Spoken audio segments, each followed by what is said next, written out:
I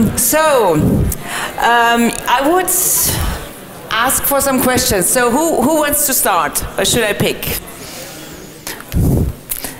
So, hands up. By the way, sorry, I need to introduce the round, of course. So, you know Stefanie Hoffmann already.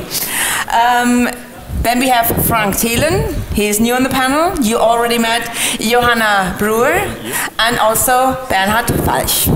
So, and please, could everyone probably just give a short intro to who are you, why you are here, anything. You want to start? Sorry.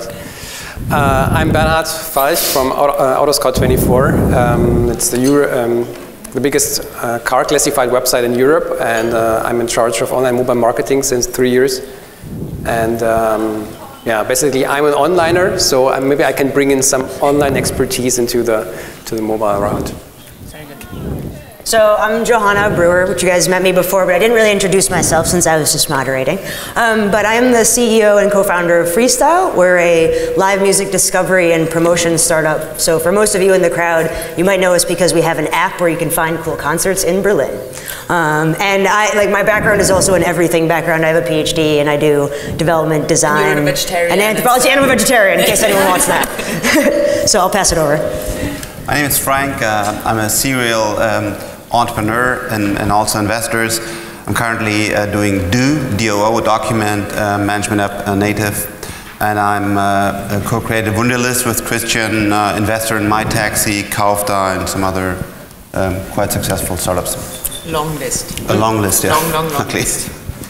Yeah, I just gave the talk. So I'm Stephanie, and basically I'm consulting from app strategy until app promotion. I'm in the moment even develop apps too, and yeah, I did apps since 2006. I founded my first startup, and since then, yeah, I have nothing to do with the web.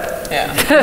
And I think we have a really nice mix here on stage right now, you know, regarding question. On one hand here, online and mobile in one person together, and also with a brand which is already very international. So also the question, how can you really internationally promote your application? Then Freestyle in a very early stage. So with a lot of challenges, of course, also as a platform for provider of content, and also the users bring that together in the right mix. And also here, serial entrepreneur for almost 2 decades. So a person who knows how to boost an application from the early stage into the mainstream.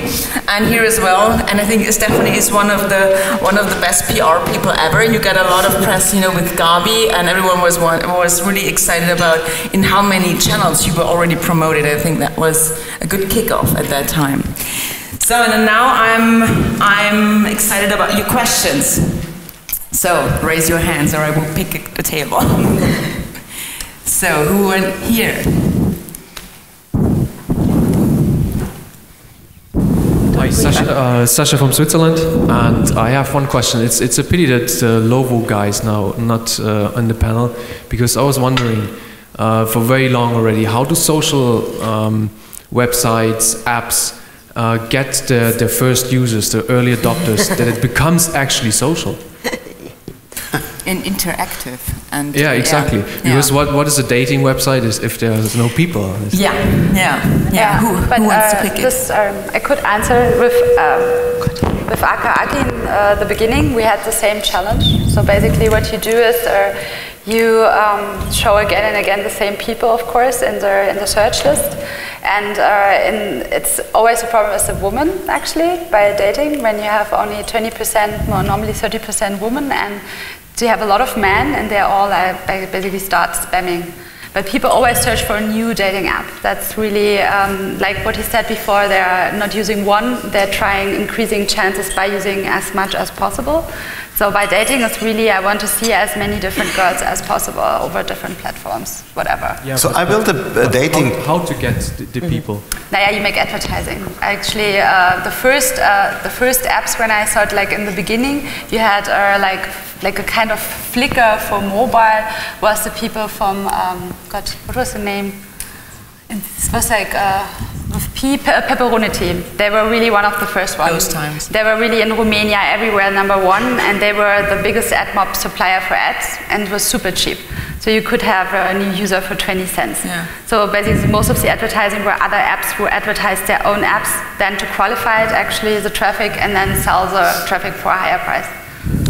What is your perspective? Well, I built a Flirt community a long time ago, like 15 years ago on the web, hallo.de, but still today. So if you have built an app and it's social, what you have to do is take your own circle, your own friends, and then your friends take your friends.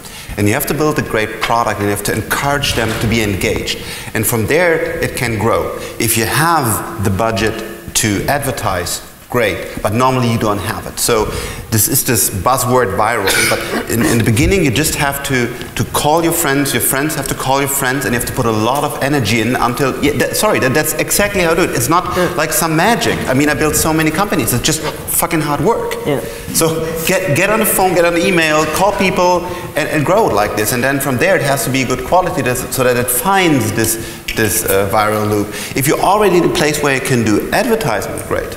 But then you have budget. But I think, I'm totally on the same page, and like I would kick it even farther down the road. Like, not just friends, but you just have to be out there on the ground. I mean, okay, so if any of you live in Berlin, you probably see me on the street at concerts being like, use my app. Like, I mean, because, even though I'm sitting up here on a panel and it sounds like I know what I'm talking about, I spend a lot of time out there just trying to figure out in a dirty, scrappy, just unholy lemonade stand kind of way, how will people use this? Because you're trying to get exposure over people who have massive ad spend. And so if I'm throwing money at the problem, that's the least important thing I have. So in any starting phase, even if you're starting out of the gate and you have a huge amount of capital behind you, because let's say you're a fourth-time entrepreneur, you still need, that's not going to be an effective spend. If you're really out there on the ground, you're getting the feedback that we were talking about in the panel I was moderating and creating those tight loops. There is no magic to getting it done. It's and what really... is it about them with the social features at that point? Oh, it's about creating the community. I mean, there's like an anthropological perspective that one takes on this, especially in urban stuff, right?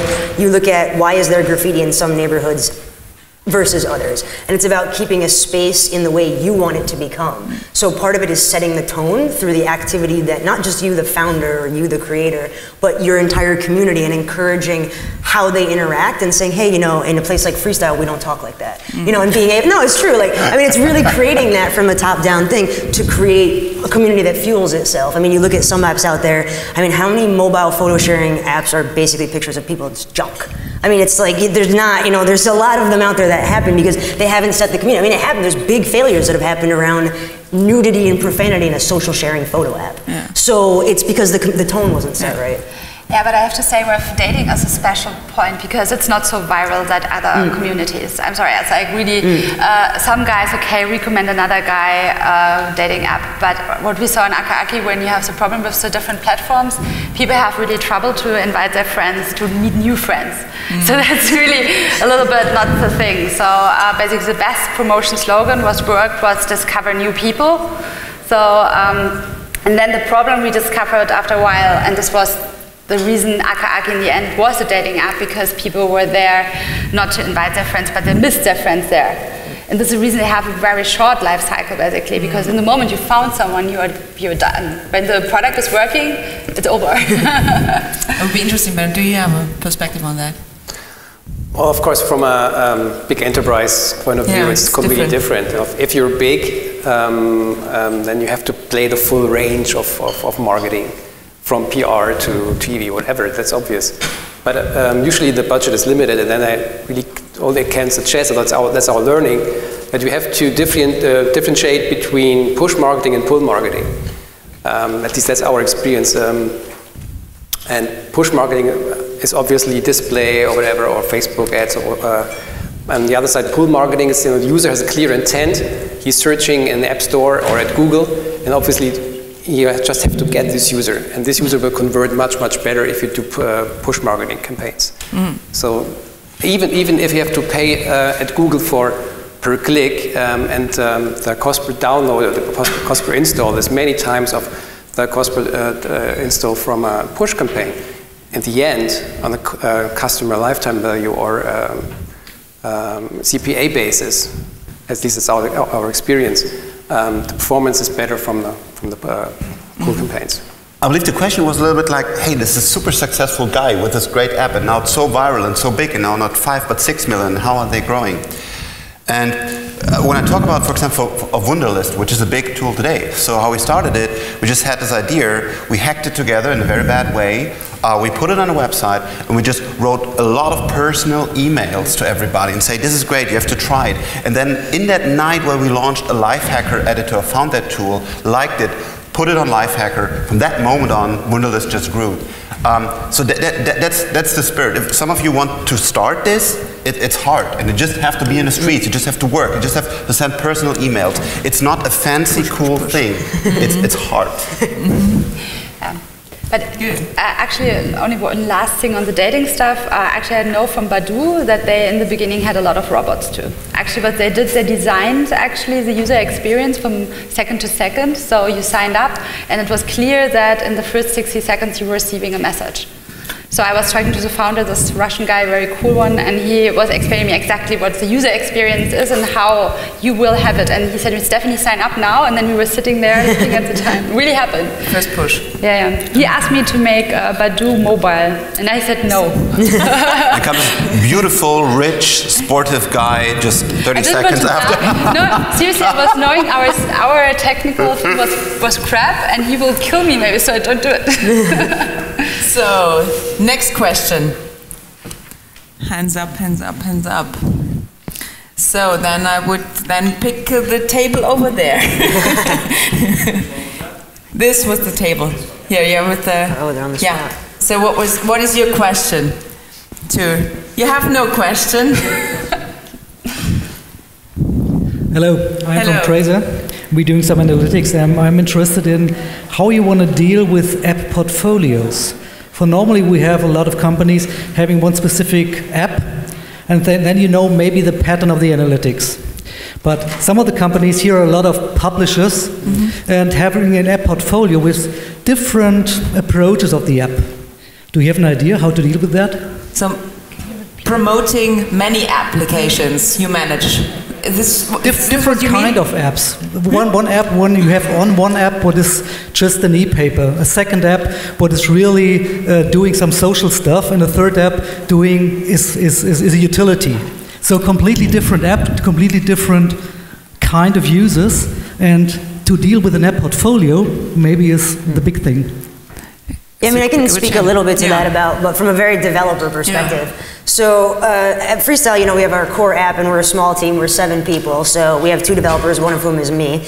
And this obviously don't have infinite time, but a lot of times we come up with ideas. And this is a very early stage way of doing this sort of stuff. But we'll build out a mini app that's usually in the music theme, because I work in the music industry. But it can be anything. I built an app at a hack day about something where you could make your entire life's music compilation, 1 song for every month you've been alive, Spotify, hack, tool, whatever. A lot of people, you know, shared around, got a bunch of press for what I was doing at my core company. So a lot of the way that smaller enterprises approach the app portfolio kind of, you know, in a scrappy sense, is to use those apps as launching moments, lightweight things. So I really think of, okay, I can't be spending anywhere near what I spend on the core in terms of dev time or marketing time, but throw them out there as sort of marketing moments and using apps as purely marketing for me, and I'm not thinking about maintaining it or really building big lifetime value.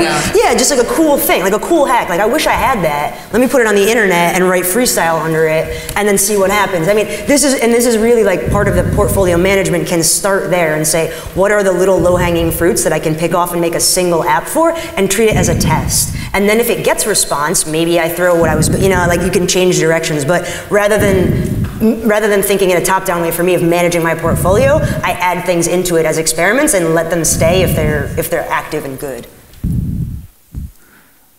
Well, obviously you have to scale if you can. If it's knowledge, if it's tools or whatever. I think that's clear. On the other side, of course, but that's obvious. Do cross promotion, but it looks like, you know, if it's too different, then it's not possible. But scaling, I think that's not a secret, but it's very efficient.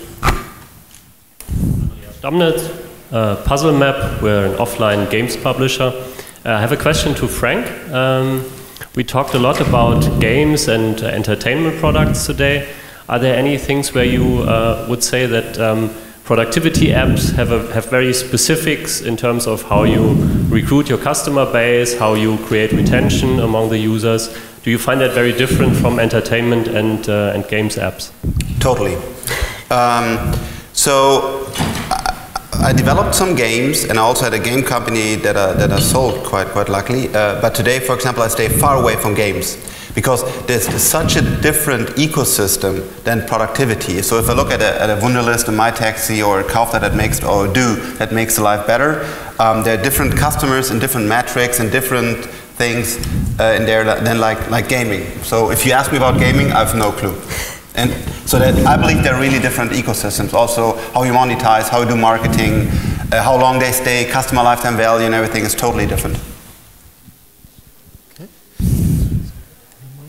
So next question. Someone. Okay, I've got a question.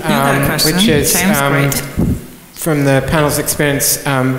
We've been talking about various different channels today, different ad networks and different ways of driving traffic. What have you experienced?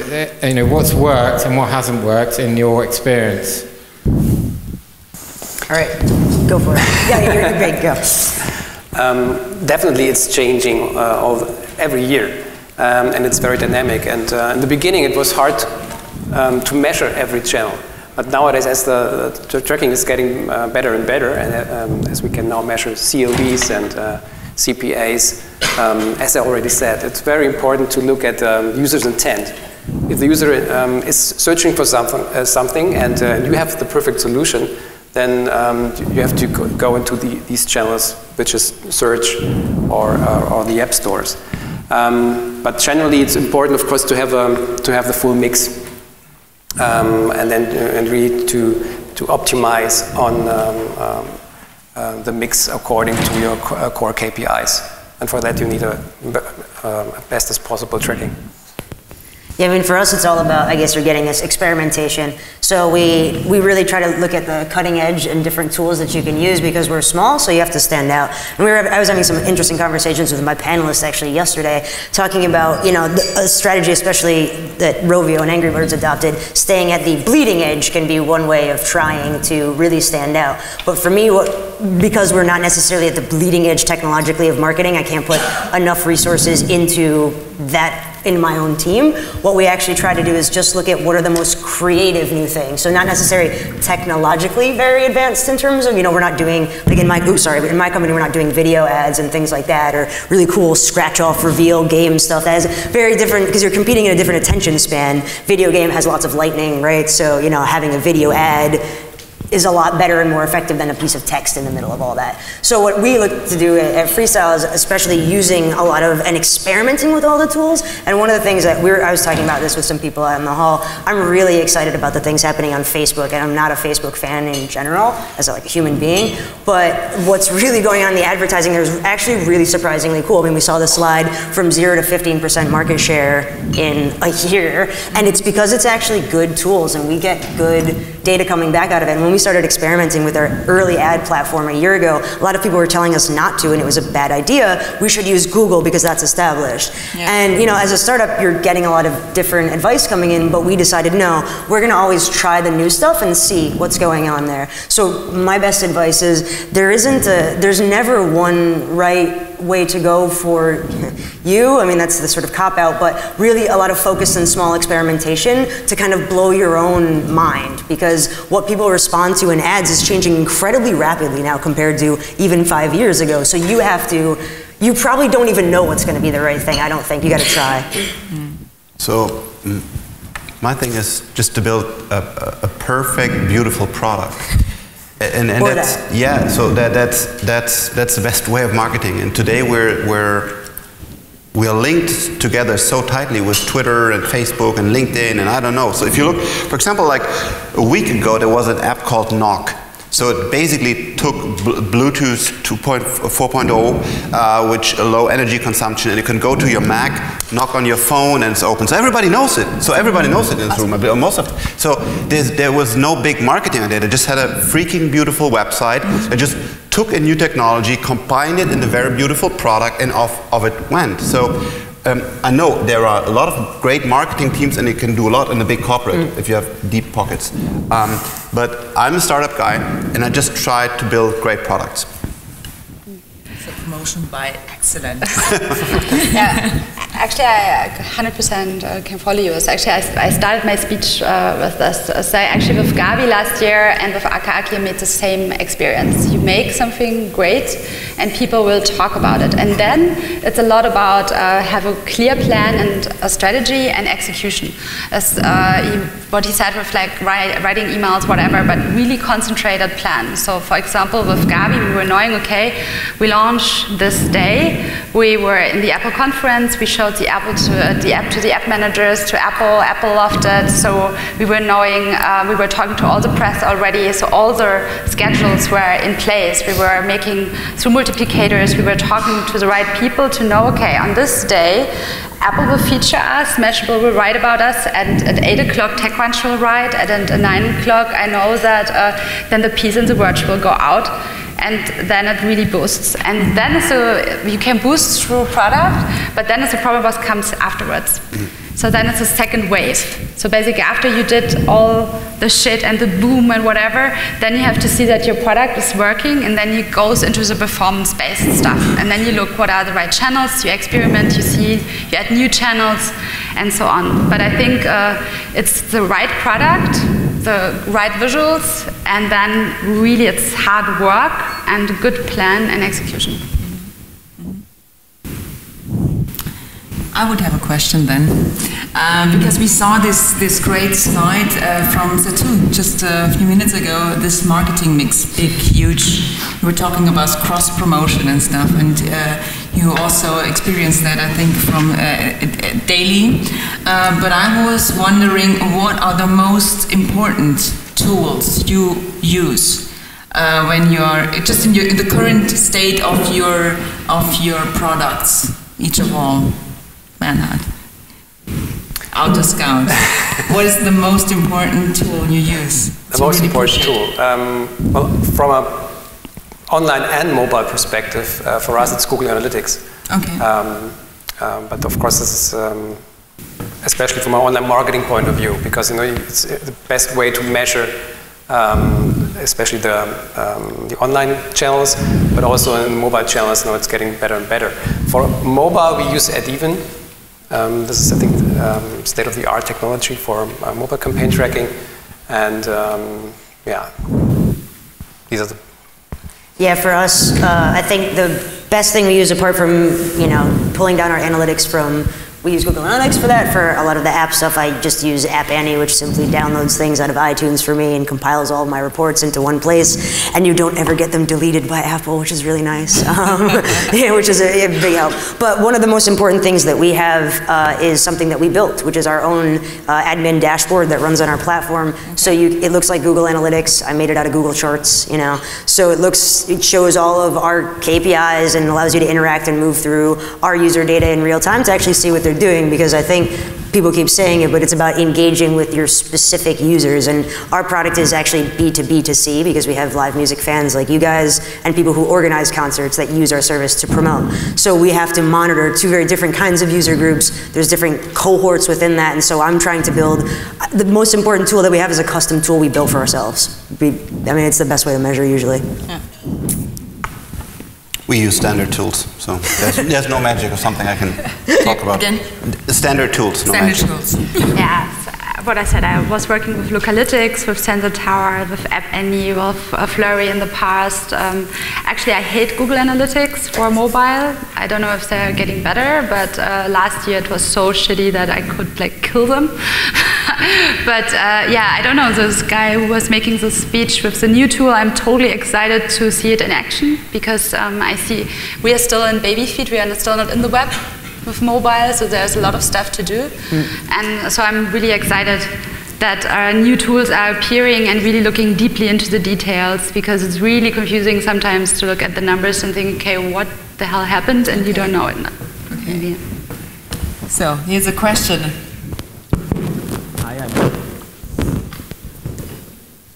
Hey, Hey? Okay, now it works.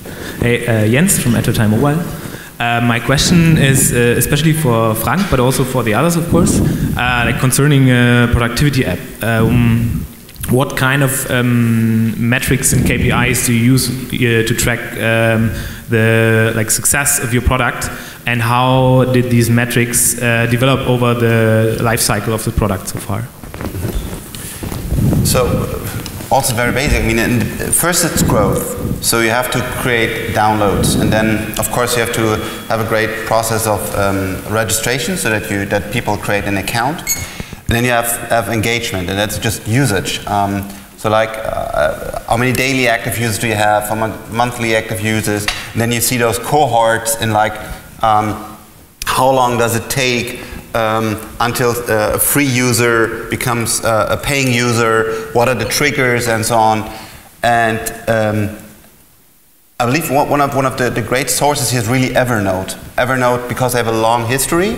And Phil Libin is very, very open and exactly communicating this. He called it the smile graph. And it's something that we also see, for example, in Wunderlist now. So, but they're very well documented. So the product has to work, and it has growth, engagement, and then you go to monetization. So that's the standard way. From the business side, I understand this. But like from the more product side, do you monitor like a little bit more closely, like kind of like retention, or like the length of how people use your product? So that you develop certain meaningful KPIs. Yeah, just for absolutely. Yeah. So especially through like the process of the development of the product, like looking at certain things at the beginning, and then like switching like your focus to other metrics in the development process. Absolutely. So we also do A/B testing, for example, like the super simple thing between login and registration. So you have an existing user and you want to have a new user. So what is the best way to show a big registration, a small login, or always type in the email address and then see if in the database? So all these details, we do A/B testing like crazy. So we put a lot of attention in every single detail to make it as smooth as possible. And what we do is we just put in pixel tracks in there, like how many people go there, this route, that route, and we look at this. And then we also do, we just invite people from the streets to test our product. So we just have 20 people coming in at a day and say, use it. And then we make a video out of it. And yeah, no, it works. I agree with you, man. It's super stupid, but there are also test birds and other startups that are offering it for everybody for a small thing. So it's no rocket science. Really passion and love for the detail. You have to really love the product and just make it perfect. And no magic rocket science.